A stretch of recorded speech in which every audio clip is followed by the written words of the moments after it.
제가 이 설교를 준비하면서 네이버에 사랑을 증명하는 방법이라고 하는 내용을 쳐보았습니다. 이 설교의 내용과 참 일맥상통하고 연결이 될 것 같아서 내용에 사랑을 증명하는 법이라고 검색을 시작했더니 참 많은 글들이 올라왔고 이런 질문을 하는 사람들이 많음을 알게 됐습니다. 그러면서 대표적으로 참 많은 글들 속에 대체로 남자친구가 혹은 여자친구가 혹은 아내가 혹은 남편이 저희 아내가 제게 사랑을 증명하라 그러는데 좋은 방법이 무엇입니까? 저희 여자친구가 혹은 저희 남자친구가 네가 정말 나를 사랑하는지를 증명해봐라 그러는데 이것에 대한 좋은 방법이 무엇입니까? 라는 게 참 많이 올라와 있었습니다. 그 글들을 보면서 제가 깨달았던 것 하나는 많은 사람들이 사랑을 증명받고 싶어 하는구나 라는 거였습니다. 서로 사랑하고 서로 아껴주고 서로를 이해하면서 살아가는 이 세상 속에서 그럼에도 불구하고 정말 나를 사랑하는지를 증명받고 싶은 세상을 우리는 지금도 살고 있구나라는 생각을 했어요. 그러다가 계속 그 글들을 찾아가다가 재미난 글 하나를 쓴 분을 보았습니다. 사랑을 증명하는 법은 어렵지 않다. 1. 부모에게 사랑을 증명하려면 돈을 줘라. 2. 연인에게 사랑을 증명하려면 선물을 줘라. 3. 나의 친구에게 사랑을 증명하려면 식사를 사라. 저 그 글도 보면서 참 많은 생각을 하기도 했고 좀 정답 같기도 하고 그랬습니다. 부모에게 사랑을 증명하는 방법은 내가 얼마나 당신을 사랑하는지를 돈으로 증명하는 거랍니다. 연인 간에는 그 사람이 갖고 싶어하는 물건들을 사줘 가면서 내가 너를 사랑하는 거야 선물로 증명하는 거랍니다. 이 친구지간에는 뭐 끊어져도 괜찮은 사랑이겠죠. 식사 정도 대접하면서 내가 너를 사랑해 하는 이야기를 증명하는 거래요. 저는 그래서 여러분들에게 여쭙습니다. 하나님을 향한 사랑을 증명하는 방법은요? 오늘의 본문을 함께 읽어보겠습니다. 15절과 16절의 말씀을 함께 읽겠습니다. 시작.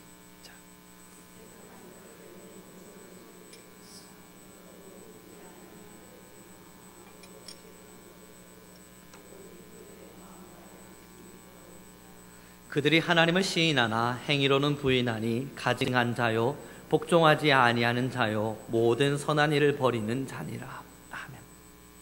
부모 자식 간에 혹은 남녀의 사랑 간에 혹은 친구들의 간에 식사를 대접하지 않아도 선물을 사지 않아도 돈을 들이지 않아도 우리는 충분히 사랑을 증명할 수 있습니다. 우리는 그렇게 믿지요. 그래서 우리는 이야기합니다. 나는 너를 참 많이 사랑한다. 그런데 사실 이 말이 서로에게 잘 안 와닿나 봅니다. 서로에게 그것이 증명되기에는 참 어려운가 봅니다. 그래서 사람들은 증명할 만한 것들을 보이라 이야기를 합니다. 그리고 정말로 너의 말이 진실이라면, 너가 하는 말이 참되다면 그것을 증명할 만한 증거를 내밀어 보라 이야기를 합니다. 지금 우리 하나님의 말씀을 통해서 우리는 무엇을 발견할 수 있습니까? 여러분, 하나님을 사랑합니까? 하나님을 사랑함에 대한 우리는 참 많은 이야기들을 할 수 있습니다. 그러나 하나님은 또한 한 가지를 제시합니다. 너희가 정말로 나를 사랑한다면 행위를 보이라. 사랑하는 우리 성교 성도 여러분, 성경 안에는요 믿음으로 말미암아 구원받음에 대한 믿음을 참 많이 강조합니다. 그러나 이 성경 안에는요 사실상 더 많이 드러나고 있는 부분은 행위예요.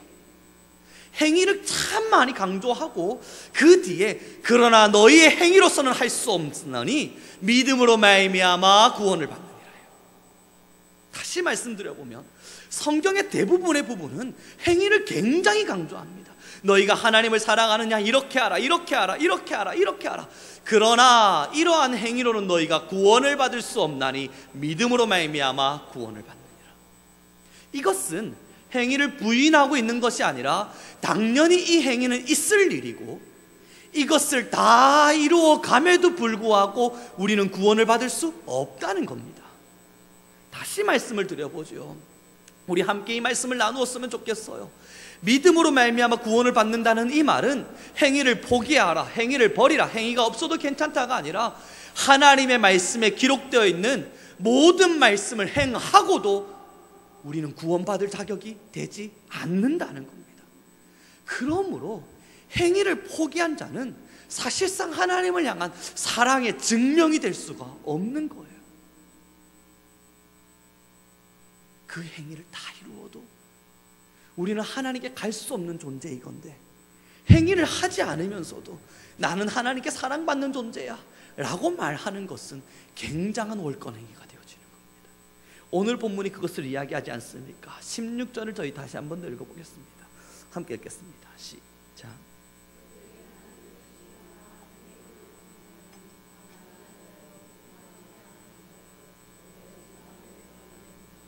이 디도가 목회하고 있는 이 그레데라고 하는 섬의 교회 안에는 하나님을 시인하지 않은 사람들이 아니에요. 성도라 불림을 받았고 그들은 믿음 안에 서 있었고 그들은 나름대로 신앙의 길을 지키며 살고 있었을 겁니다.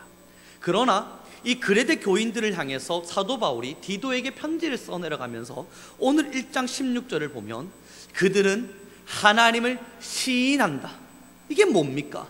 하나님이 계심을 시인하고 하나님이 있으심을 믿고 하나님이 자신의 주인 되시고 또한 그 교회 안에 신앙해야 될 것들에 대한 이유를 알고는 있으나 그 뒤에 뭐라 말합니까? 행위로는 하나님을 부인하고 있으니 그 뒤에 나오는 이야기요. 가증한 자요, 복종하지 아니하는 자요, 모든 선한 일을 버린 자니라. 하나님을 부인한 게 아닙니다. 하나님을 모른 척하고 있었던 게 아니라고요.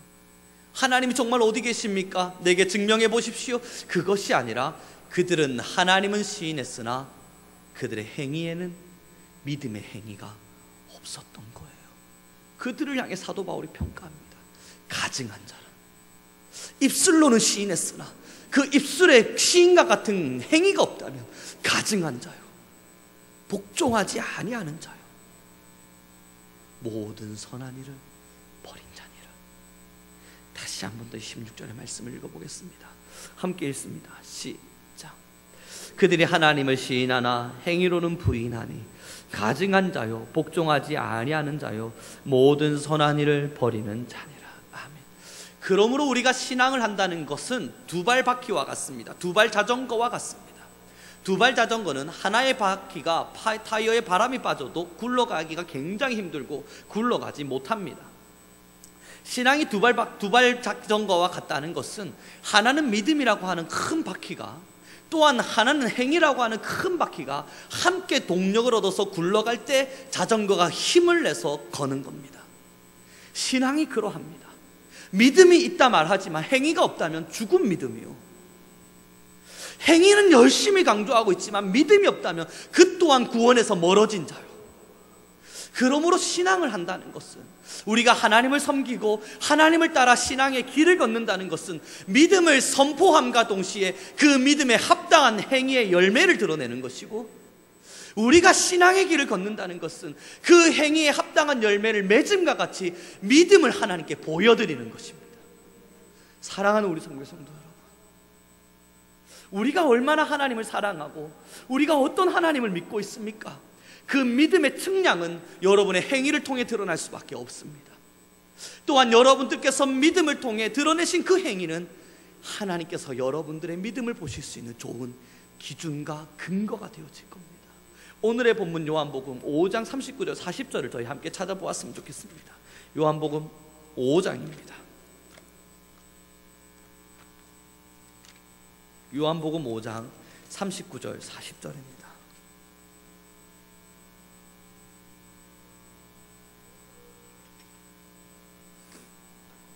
요한복음 5장 39절 그리고 40절입니다.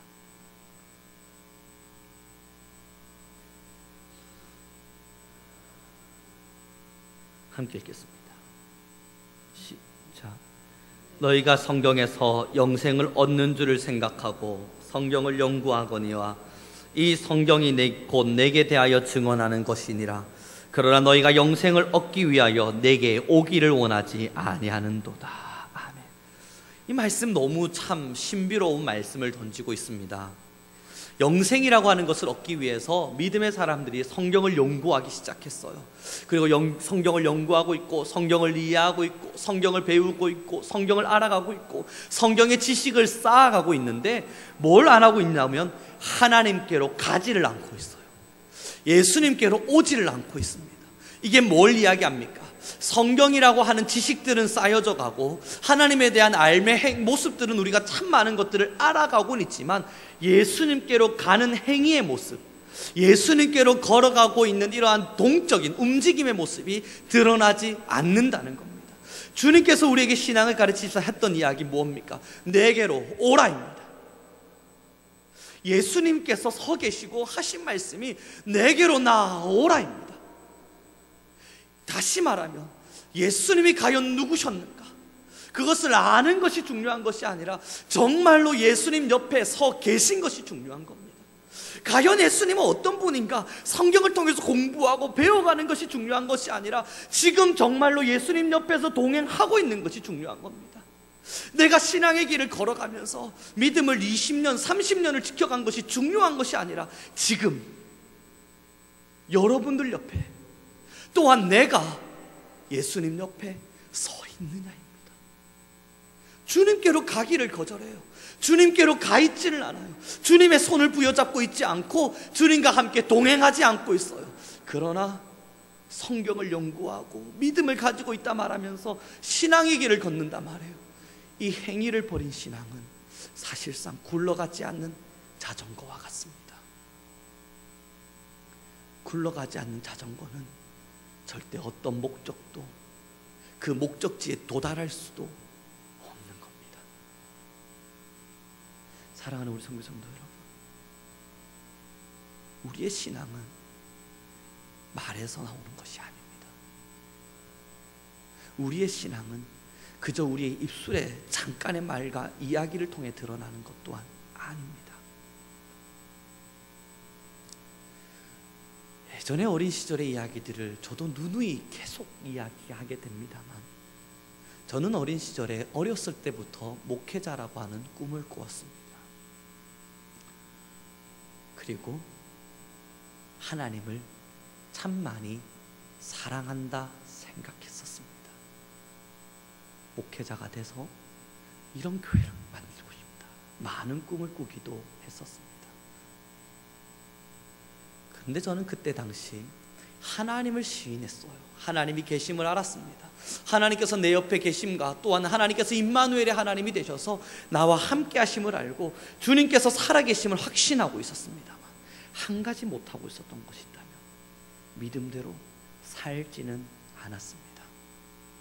예배에 참석했지만, 찬양 인도를 하기도 하고 성경을 누군가에게 가르치기도 했지만, 그렇게 성경을 읽기도 하고 기도의 시간을 따라서 기도하기도 했지만, 한 가지 하나님의 말씀을 따라 살지는 않았습니다.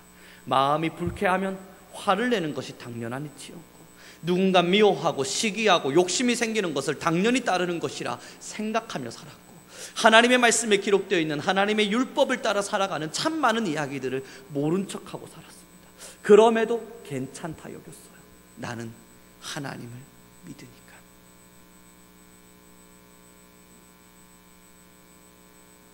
저는 예배에 빠진 적이 없으니까요. 기도하라 그러면 기도는 했으니까요.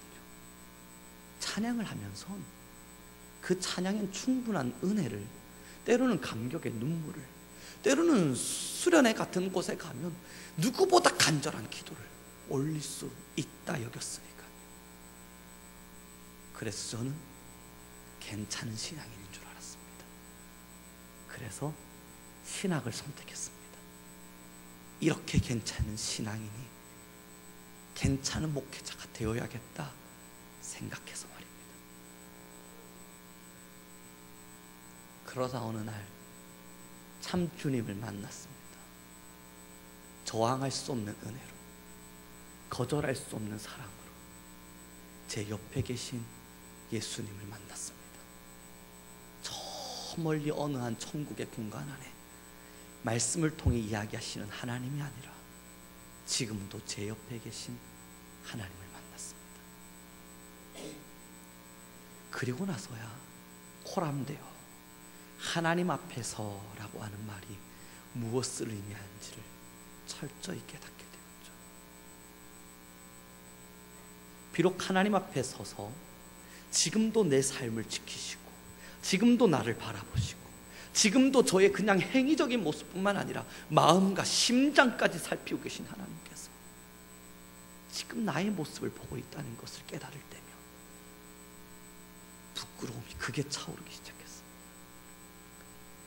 어디다 숨기고 싶어서 아담처럼 나뭇잎을 엮거나 어딘가 나무 뒤에 숨어서 하나님이 나를 보지 않으실 거야 생각하고 살고 싶었지만 하나님의 시선을 피할 공간이 없다는 것을 깨달았습니다. 어떠한 악의적인 마음도, 어떠한 음란의 생각도, 어떠한 욕구와 욕망의 많은 부분들도 하나님이 바라보고 계심을 깨달았죠. 그리고 알았습니다. 행위가 없는 믿음은 죽은 거구나. 내가 하나님을 사랑한다 참 오랜 시간 고백하며 살았지만 행위하지 않는 것은 죽은 것이 당연한 것이구나. 왜냐하면요, 지금 주님이 내 옆에 있으니까 행할 수밖에 없는 거예요. 행할 수 없는 일들이에요. 행하기 싫은 일들이에요. 할 수 없다 말하고 싶고 할 수 없다 여겨지고 하기 싫은 일들도 수두룩해요. 하지만 거절할 수 없는 이유는 지금 내 옆에 주님이 계신 거예요. 하기 싫다고 말하고 싶은데 옆에서 쳐다보고 계신 거예요. 제가 이것을 언제 또 철저히 깨닫는 줄 압니까? 사실 자녀를 키우면서 많이 배워요. 제가요 나쁜 짓을 하고 싶을 때가 있나 봐요. 저희 자녀가 좀 말도 안 듣는 행동들을 하고 싶고 때로는 이상한 일들을 하고 싶을 때가 있나 봐요. 제가 보면 혼낼 만한 일들을 숨어서 할 때가 있어요. 그런데 언제 안 하냐면요, 제가 두 눈 부릅뜨고 자기를 지켜보고 있을 때입니다. 하려고 하다가도 손이 멈추어지는 걸 봐요. 그리고는 어디론가 숨을 공간을 찾아서 떠나갑니다. 그러면 안 보이는 줄 알아봅니다. 이불을 뒤집어 쓰고 해요. 그러면 아빠 된 부모 된 자는 알아요. 뭐 하려고 저 이불을 뒤집어 썼는지. 잘 놀다가 갑자기 부랴부랴 작은 방으로 뛰어가요. 그럼 뭐 하려고 저기를 향해 뛰어가고 있는지를 알아요. 그런데 모른 척 해줍니다. 아이고, 얼마나 하고 싶으면 저럴까. 마음대로 하고 돌아와라. 그런데 하지 않을 때가 언제냐면요, 저와 함께 눈을 마주치고 있는 그때입니다. 왜 우리가 죄를 행할 수 없냐고요? 하나님과 시선을 맞췄거든요. 왜 우리가 잘못을 행할 수 없냐고요? 왜 하나님의 말씀대로 살아갈 수밖에 없냐고요? 하나님과 시선을 맞추고 있거든요. 언제 우리가 죄를 지을 수 있고 언제 우리가 무너지고 언제 우리가 득죄하는 줄 압니까? 하나님의 시선이 있는 줄은 알지만 거기로부터 눈을 돌렸을 때요. 그리고 그 눈을 돌리곤 텐트 뒤에 숨어서 이불을 뒤집어 쓰고 안 보이겠지 생각하고 있는 그때, 그 하나님과 멀어져 있다 생각하는 그때. 사랑하는 우리 성도님들 여러분, 이 그레데인들을 보십시오. 디도가 목회하고 있는 이 현장을 보십시오. 이 현장 속에 있는 성도를 향해서 사도 바울이 편지를 쓰는데 뭐라 말합니까? 그들은 거짓말쟁이요, 자기의 배만 채우는 자들이요, 선한 행위를 버린 자요, 가증한 자요. 그들은 하나님을 시인하나. 그들은 하나님으로부터 멀어진 자라고. 그들은 하나님을 어떠한 모습으로도 닮아가려 하지 않는다고요. 성도를 향해서 이런 평가를 합니다. 저는 우리 성민교회 모든 성도님들에게 도전합니다. 우리는 어떤 신앙인입니까? 하나님의 살아계심을 시인하는 신앙인?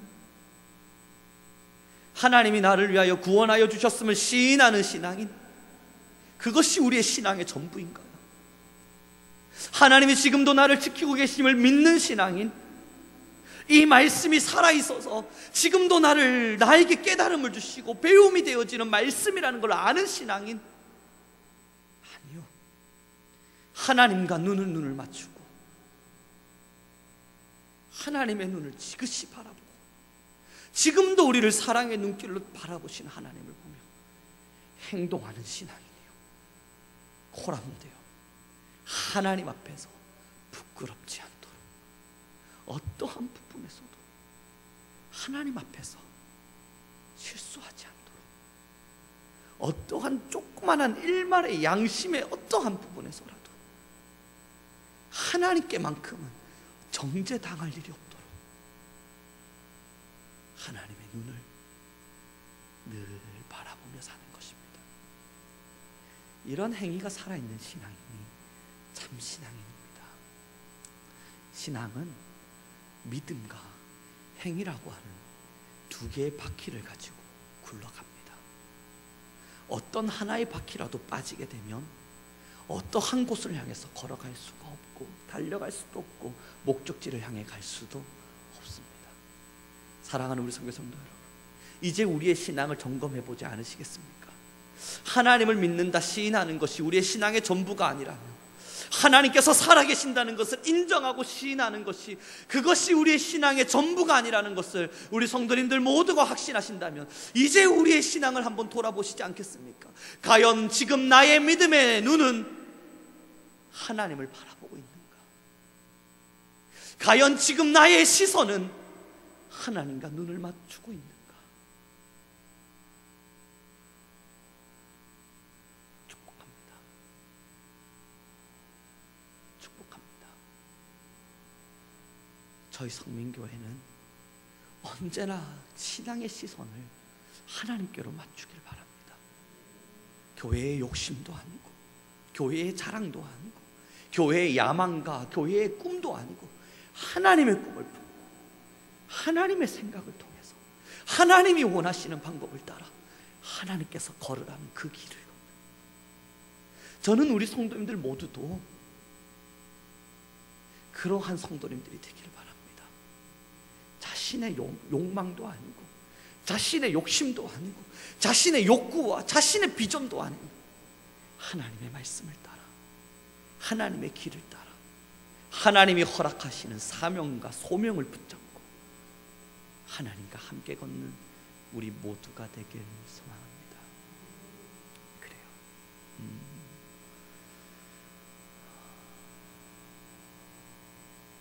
자녀가 사랑한다 고백할 때가 있습니다. 그러다가 지나가다 저에게 과자 하나씩을 입에 넣어줍니다. 참 행복하고 참 좋습니다. 그런데 어느 정도 시간이 지나서도 여전히 자신이 제게 과자 하나 주는 것으로 사랑을 고백하기를 멈추려 한다면 저는 굉장히 실망할 것 같습니다. 나이가 들었음에도 불구하고 어른이 되어서 장성한 분량이라고 하는 자리까지 자라났는데도 여전히 저에게 의존적이고 여전히 제게 많은 것들을 요구하나 기껏 과자 하나로 자신의 사랑을 표현하려 한다면 그 또한 상당히 실망스러울 듯합니다. 여전히 사랑하지만, 여전히 아껴주겠지만, 여전히 필요를 채워나가겠지만 자녀가 성장했다는 것은 그것만 의미하는 건 아닐 테니 말입니다. 신앙이 성장한다는 것은 그런 것입니다. 내가 옛날에, 굉장히 옛날에 처음 신앙을 믿었을 때 하나님께 드릴 수 있었던 자그마한 무언가, 그 향유와 옥합, 그 정성과 그 가치, 20년이 지났음에도 여전히 거기에 머물러 계신다면 하나님은 여전히 여러분들을 사랑하시겠지만, 하나님은 여전히 여러분들을 굉장히 아끼시겠지만, 그럼에도 여러분들을 향해서 참 많은 사랑을 공급해 가시겠지만 주님은 다른 걸 요구하실 겁니다. 장성한 분량에 자라난 나의 자녀야, 이젠 어른이 되지 않겠니? 이젠 성장한 자가 되어 나를 사랑하지 않겠니? 이젠 철든 사람이 되어 나를 섬기지 않겠니? 저는 우리 성민교회가, 그리고 우리 모든 성도님들이 이미 장성한 분량에 자라난 어른이 되었음을 확신합니다. 이제 우리는 스스로 자신을 돌아보며 스스로 자신의 신앙을 점검해 가면서 과연 내가 주께 받은 은혜를 어떠한 것으로 보답해 가야 하는 것이 마땅한 것인지를 늘 기도하고 늘 물으면서 살아갈 수 있는 모두가 되길 바랍니다. 한 점 부끄러움 없이요. 기도하겠습니다.